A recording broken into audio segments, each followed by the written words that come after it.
have the legendary Mr. Jean-Claude Biver with us today.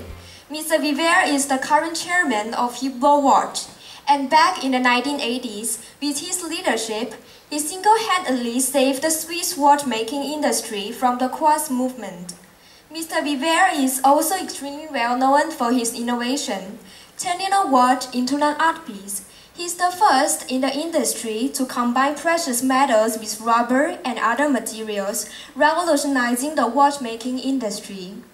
From watch complications and revolutionary materials to world-class collaborations such as FIFA World Cup, Formula One and Ferrari, Hublot characterizes itself through the art of fusion philosophy, bringing tradition into the future.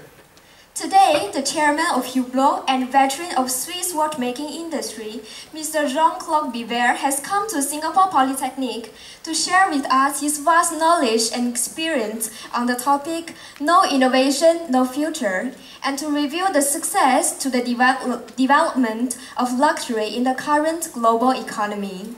Without further ado, let's put our hands together and welcome the savior of Hublot, the living legend himself, Mr. Jean-Claude Biver. Very much. I'm very pleased to be here, and I'm very pleased already to tell you that we did a big mistake. This video is what I hate the most because it's too long. Please never do a video more than 3 minutes. Never write a concept to your boss that takes more space than this on a page. Because as soon as you write more, you don't know anymore what you say. So anything should be, any concept should be able to be explained in 3, okay, eventually 5 phrases. That's it.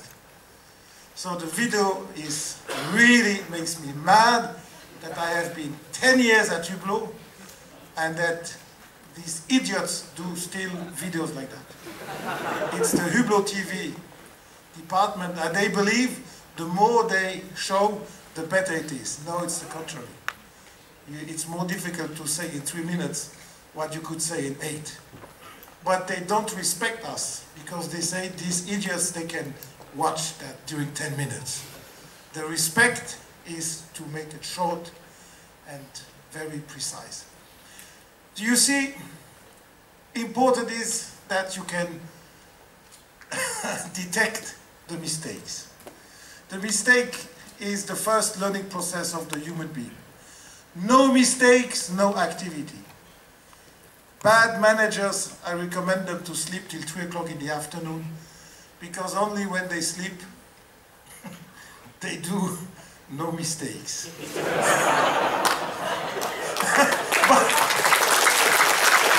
But the mistake is a fantastic learning process, provided you don't repeat the mistake. Every mistake is valid. Every mistake should be done. But never repeat the same. We must understand that we can never become entrepreneurs, that we can never innovate if we are afraid of the mistake, if we are afraid of the failure. The failure and the mistake is the best learning process. It's the only way to achieve something. When I see a CV from young person, very capable, a lot of positive diploma, I always ask him or her, thank you very much.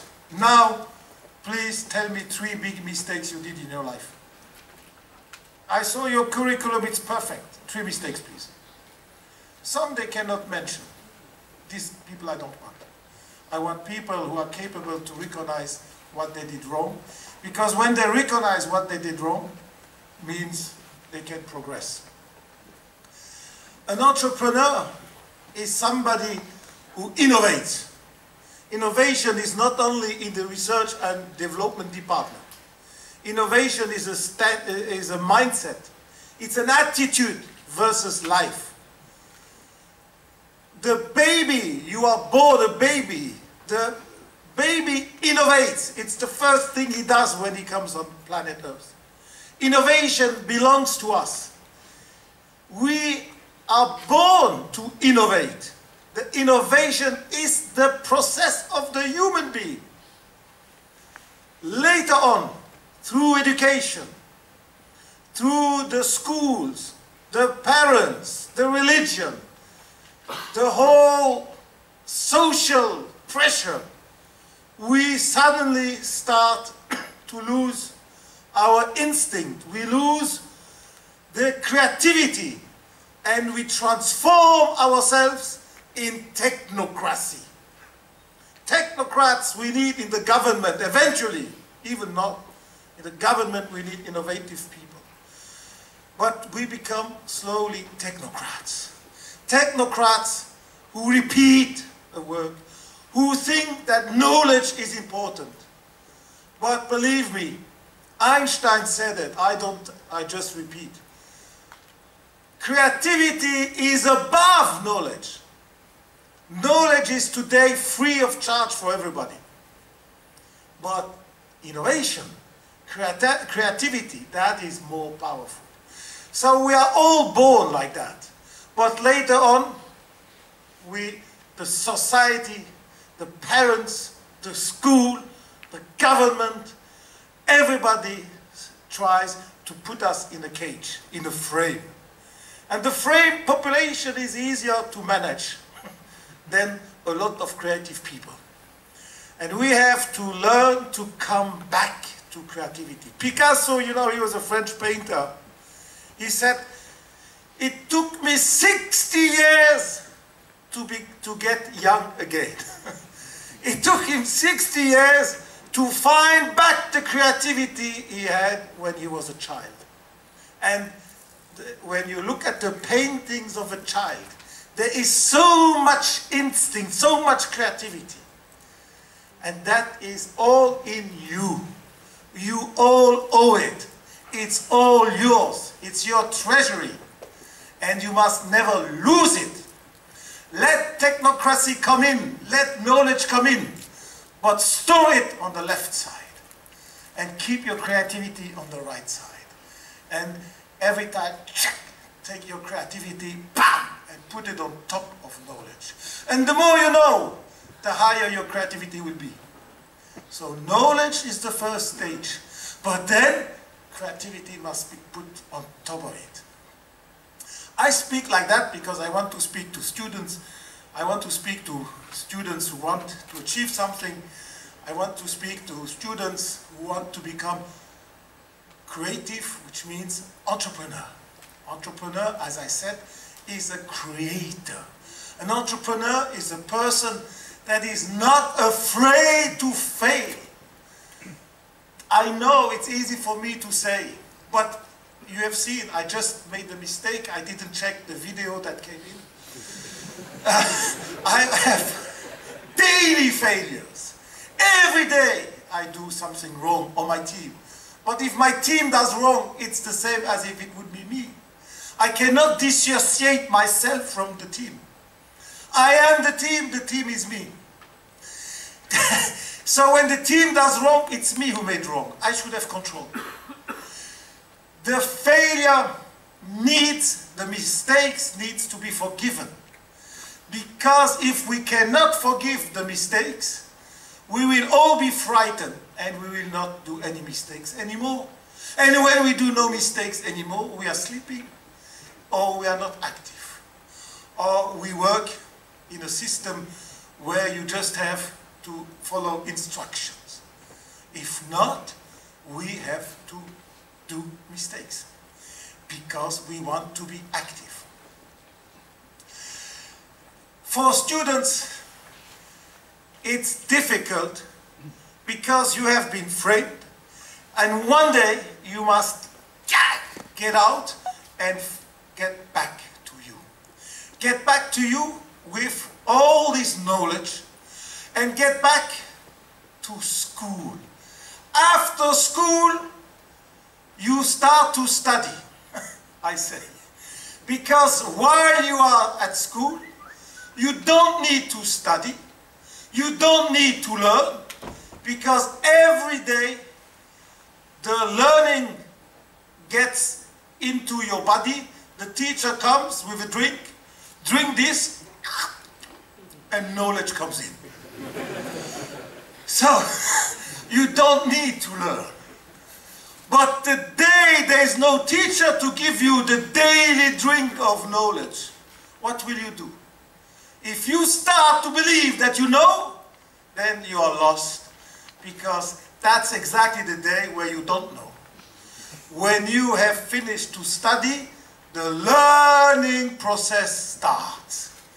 From that day on, you will have to learn. To learn how to learn. And that's the tragedy. We let kids going out of school without having taught them how to learn once they have left school. And the most important learning process comes after school.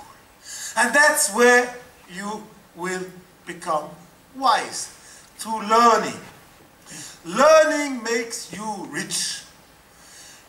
Every time you learn, you get richer. And after school, you learn, first through your own mistakes, secondly through the mistakes you see from others, but you also learn from listening. You will learn from looking. You will learn from your team. The day you believe you know, the day you think you have to conduct as a dictator your team, the learning process is gone. And you will be alone. And alone, you are nobody. We are only somebody if we are part of a chain.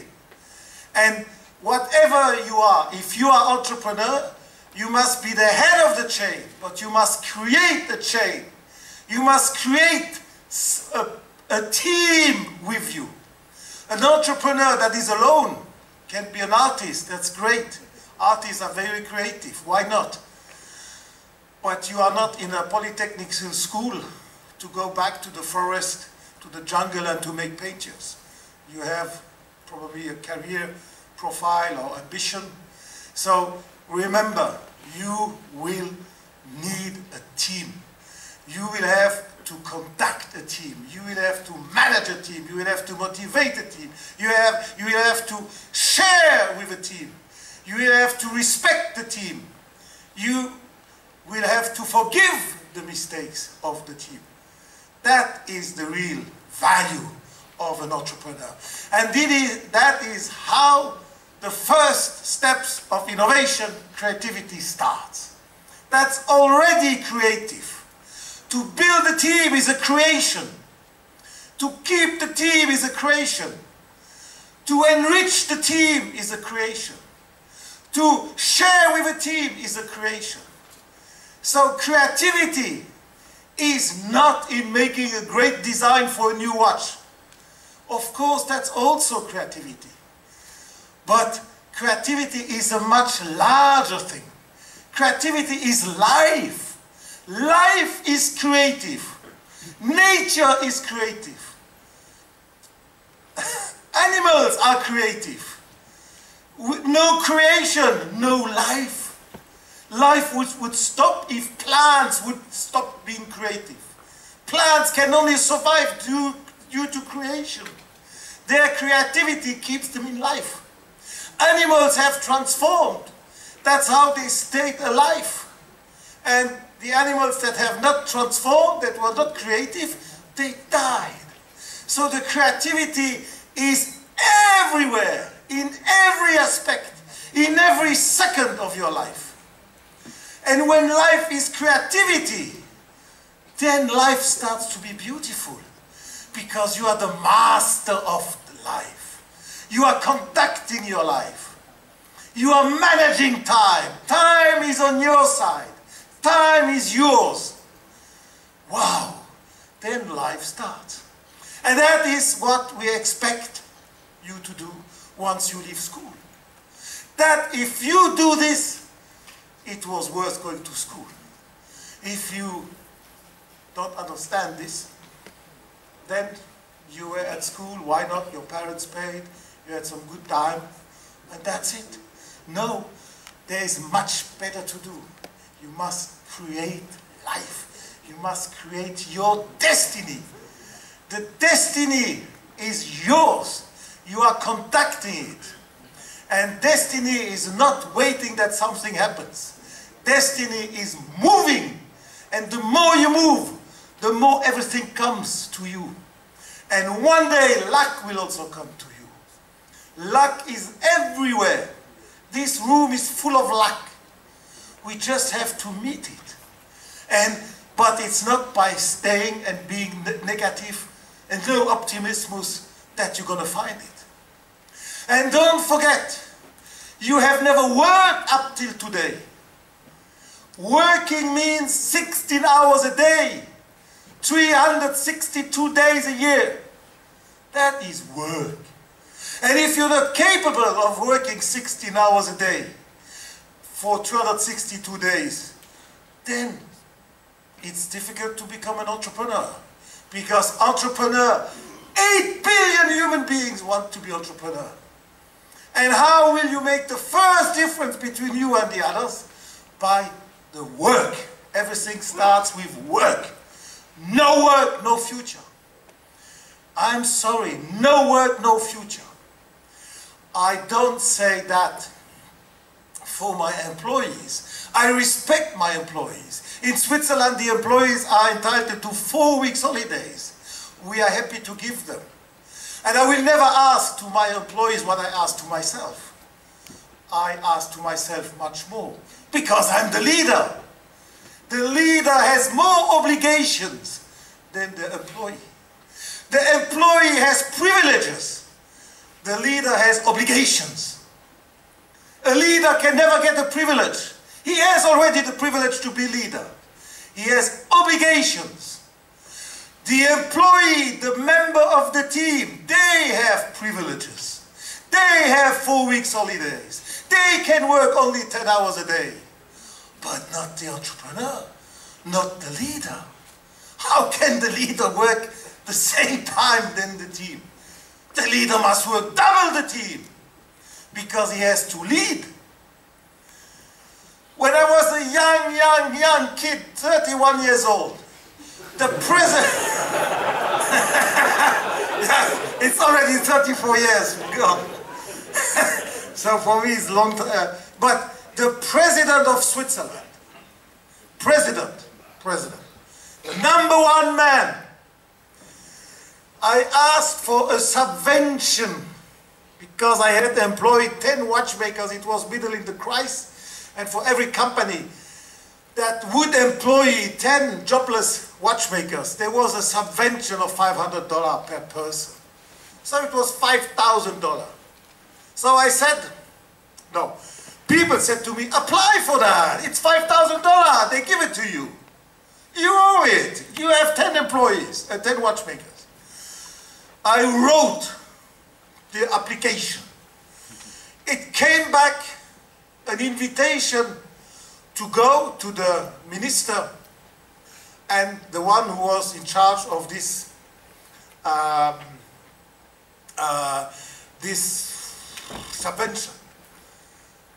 And it was the president of Switzerland, because in Switzerland to be president is not a job. It's among his job. We don't have professionals. Now a little bit more, but in those days he was president, but he was also other functions, and he was the president of the National Bank. And the National Bank was the one who was giving the subvention. And as president of the National Bank, he was there and gave me an appointment. At what time did I get the appointment? At 5 o'clock in the morning. Why? He asked me, why are you here at 5? I said, for the subvention, Mr. President. He said, no way. You are here at 5 o'clock because you are an entrepreneur. And you are here at 5 o'clock because from today on, you're going to work 2 hours more than your competition. Because competition starts at 7. I said, wow.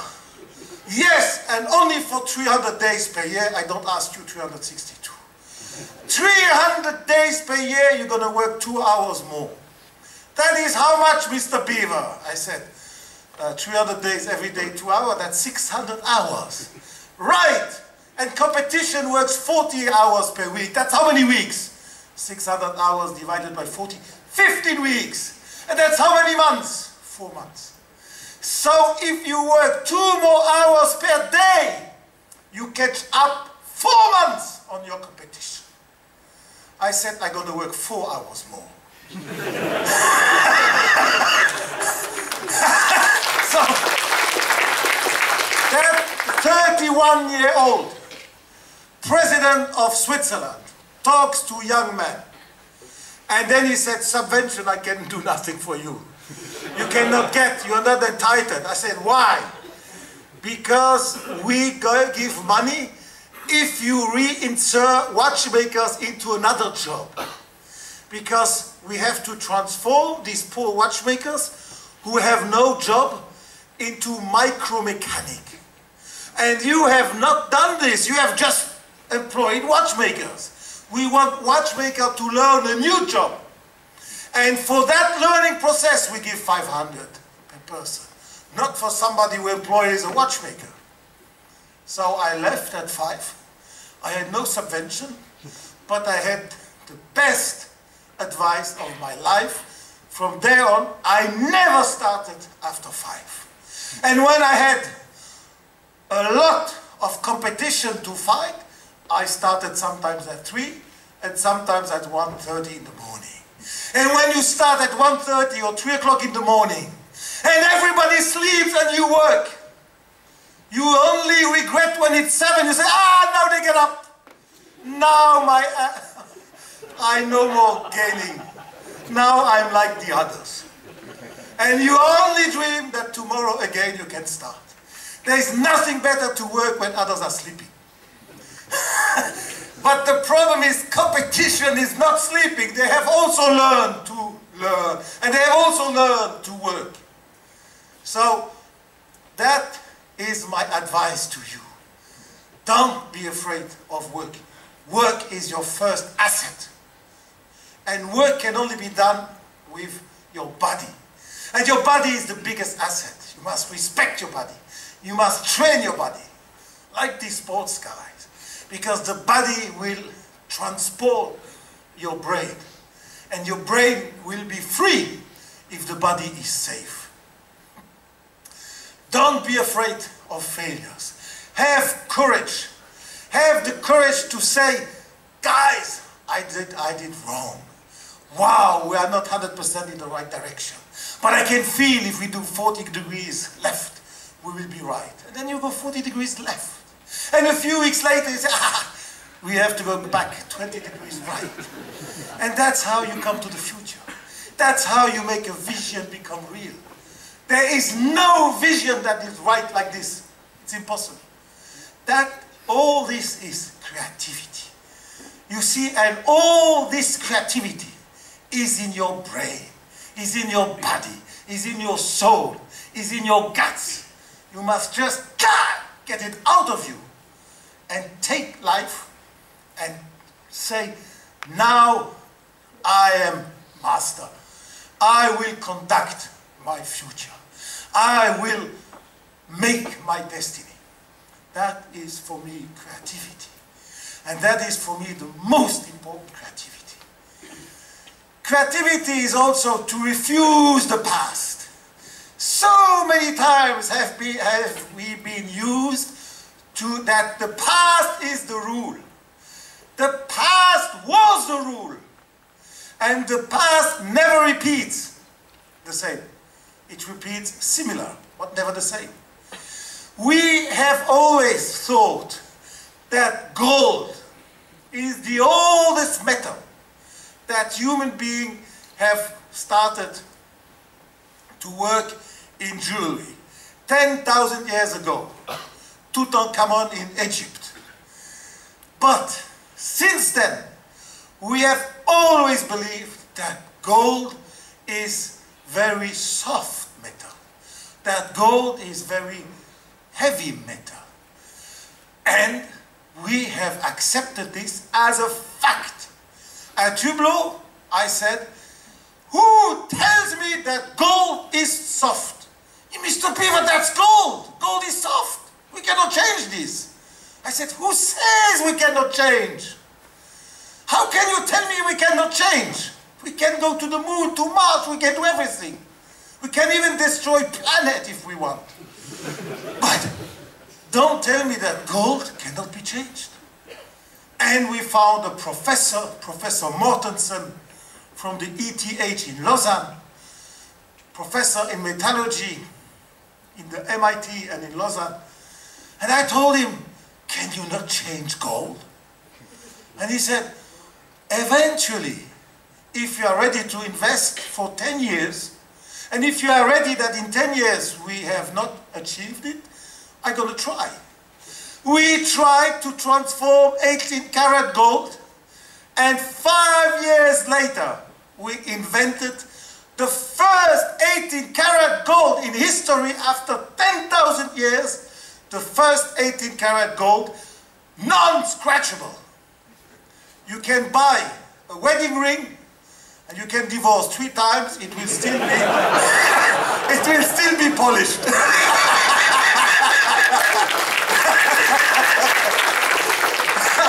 So, only because we refused to believe in the past. The past very often is very instructive.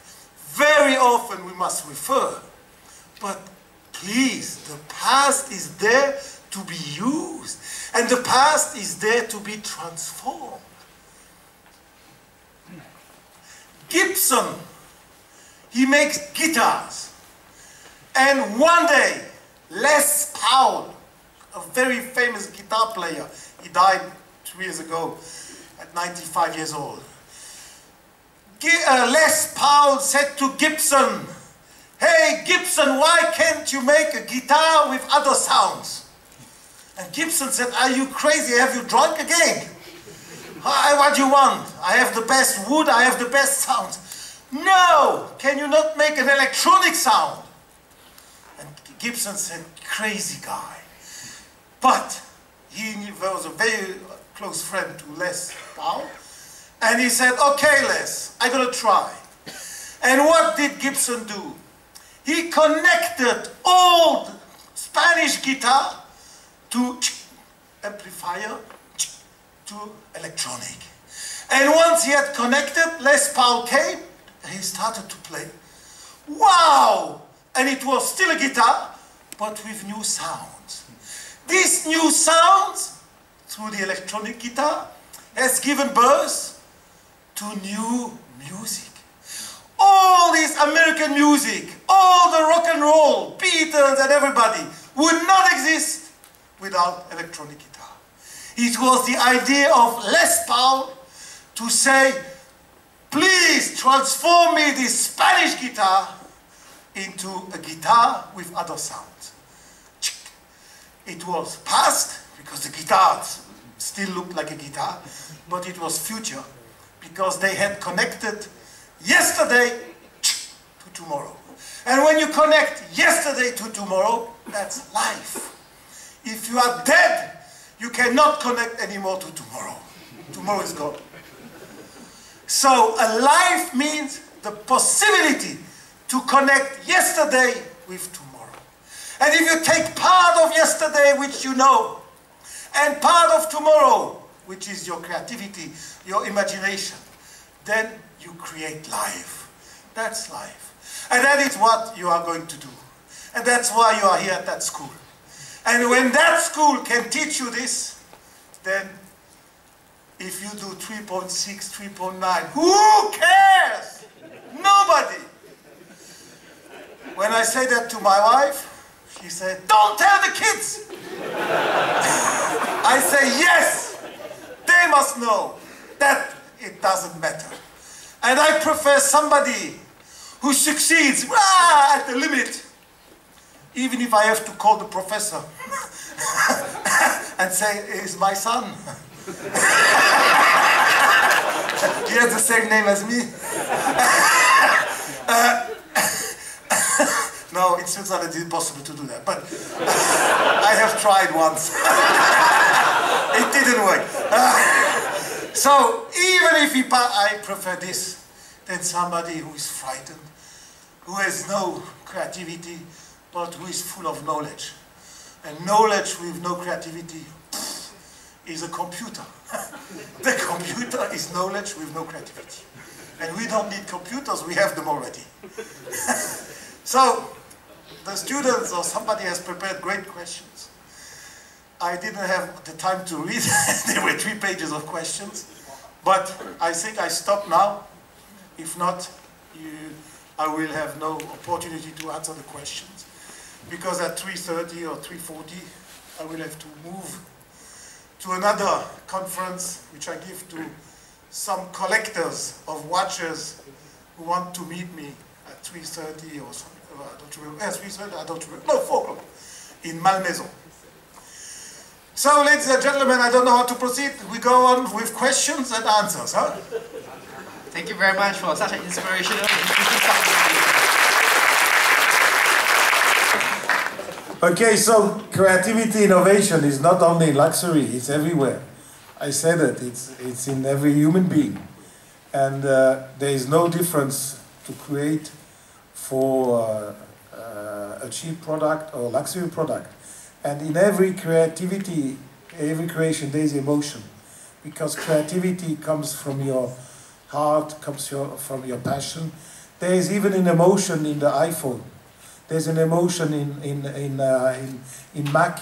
I have a Mac for emotion. I bought for me a Mac because of emotion. I used to have a Sony Vaio, and one day I saw a computer from Apple. I said, wow, look at it.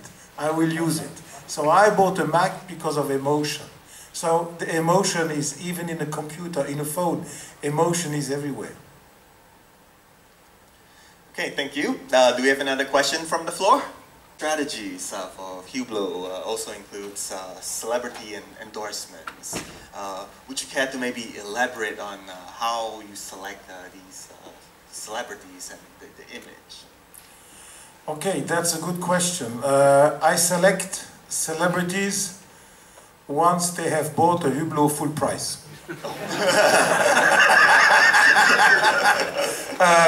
Because you should never give a watch to a celebrity. If you give a watch to a celebrity, the celebrity will never respect you and will never respect the watch. Because it's just a commercial present. And so never give a watch away. Usain Bolt, he had first bought a Hublot. He's a perfect example. There's a football player called Maradona. He had first bought a Hublot. So Jay-Z, a rapper, he has first bought a Hublot. So very often we choose celebrities once we have seen them with a watch on the wrist, and provided they give us mileage, they give us awareness, they give us prestige. We have chosen Ferrari. I mean, Ferrari everybody could use, because Ferrari is exclusive, Ferrari is design, Ferrari is technology, Ferrari is innovation, Ferrari is success, Ferrari is exclusive. So Ferrari is the perfect fit for a luxury brand. And Ferrari is transferring. In China, nobody knows Hublot today. But thanks to the Ferrari Hublot advertisement, when we are together, when we do events together, tonight I have a Ferrari dinner with 300 collectors from Singapore. That gives me the opportunity to talk about Hublot.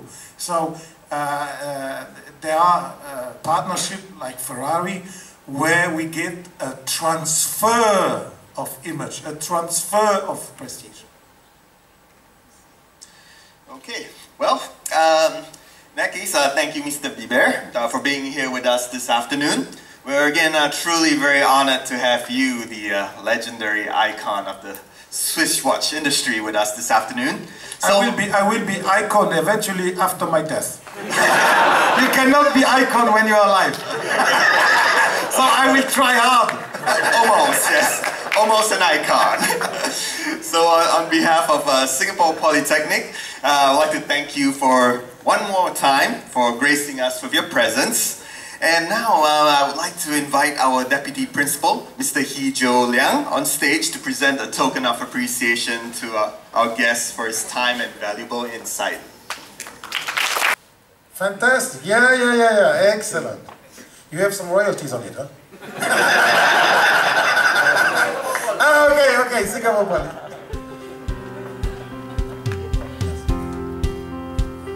Okay, so thank you very much.